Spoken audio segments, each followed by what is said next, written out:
Guys, 40 days spoken English challenge க்கு நீங்க ரெடியா? இந்த 40 daysமே ஒவ்வொரு நாளுமே 3 வீடியோ நான் அப்லோட் பண்ண போறேன். அந்த 3 வீடியோலயுமே ஒவ்வொரு கிராமர் நம்ம கவர் பண்ண போறோம். உங்களுக்கு ரொம்ப யூஸ்ஃபுல்லா இருக்க போகுது. நம்ம பேஜ் நம்ம சேனலை போய் சப்ஸ்கிரைப் பண்ணி வச்சுக்கோங்க. இன்னைக்கு நம்ம டே 1 ஓட பார்ட் 1 வீடியோல பார்க்க போறது என்னன்னா கேனோட மீனிங். கேனோட மீனிங் என்னன்னா முடியும். எங்கெல்லாம் தமிழ்ல முடியும் யூஸ் பண்றோமோ அங்கெல்லாம் இங்கிலீஷ்ல என்ன யூஸ் பண்ணணும்னா கேன் யூஸ் பண்ணும். இப்போ புரிஞ்சுங்களா கேனோட மீனிங்? Okay right. இப்போ நம்ம தமிழ்ல சில சென்டென்சஸ் பார்க்கலாம். வர முடியும், சாப்பிட முடியும், தூங்க முடியும். இந்த 3 சென்டென்ஸ்லுமே அந்த முடியும் எங்க வந்திருக்கு? கடைசியில வந்திருக்குங்களா? இப்போ இங்கிலீஷ்ல பொறுத்த வரைக்கும் எல்லா கிராமட்டிக்கல் வேர்ட்ஸுமே நம்ம முன்னாடி யூஸ் பண்ணணும். எக்ஸாம்பிள்ஸ் வர முடியும் இது சொல்றப்போ அந்த முடியும் முன்னாடி போட்டுருங்க. எப்படி மாறும்? Can come.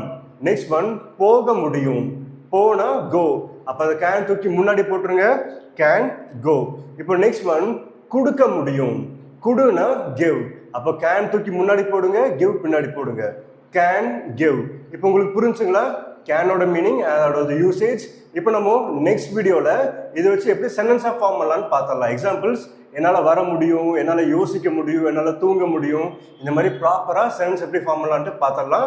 யாராலும் உங்கள் ஃப்ரெண்ட்ஸ் பேசிக்ஸ்லேருந்து இங்கிலீஷ் கற்றுக்கணும்னு விருப்பப்படுறாங்களோ அவங்களுக்கு இந்த சேனல் அண்ட் இந்த பேஜை ஃபார்வர்ட் பண்ணி விடுங்க.